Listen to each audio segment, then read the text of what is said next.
এই পার্সেলটি চলে যাচ্ছে শিশির আহমেদ ভাইয়ের কাছে। ভাই একটি রোদস গোলাপের গাছ নিয়েছে কাট ফ্লাওয়ার হিসেবে, খুবই জনপ্রিয় এই গোলাপটি। লাল গোলাপের মধ্যে ওয়ান অফ দ্য বেস্ট রোজ এটি অনেক বেশি লং লাস্টিং। একটা বড় সাইজের সাকুলেন্টও আমার থেকে নিয়েছে, এছাড়াও একটি এয়ার প্ল্যান্টও নিয়েছে। এই এয়ার প্ল্যান্টের মধ্যে অনেকগুলো বেবিও রয়েছে, আর এই সাইজের এয়ার প্ল্যান্ট আমার কাছে আর নেই। এর থেকে বড় সাইজের এয়ার প্ল্যান্ট রয়েছে, এগুলোর প্রাইসও একটু বেশি আসবে। ভাইটা ঈদের আগে কনফার্ম করেছিল, আর আমি এখন কুরিয়ার করছি। সাকুলেন্টটা যেই সয়েলের মধ্যে লাগানো ছিল আমি ওটা গিফট করে দিয়েছি।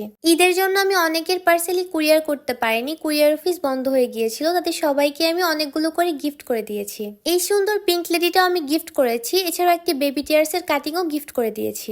এছাড়াও একটি ফিলোডেন্ড্রো বার্লিমেক্স এর কাটিংও গিফট করেছি। যারা আমার থেকে গাছ অর্ডার করবেন তারা অবশ্যই একটু সময় নিয়ে কনফার্ম করবেন। ঈদের জন্য কুরিয়ার অফিস বন্ধ থাকায় আমার অনেকগুলো পার্সেল জমে গিয়েছে। একটি বড় পার্সেল প্যাকিং করতে 3 থেকে 4 ঘন্টা সময় লাগে, সেজন্য চাইলেও সবার পার্সেল একসাথে দিয়ে দেওয়া যায় না। এই সিঙ্গোনিয়ামটাও আমি গিফট করে দিয়েছি।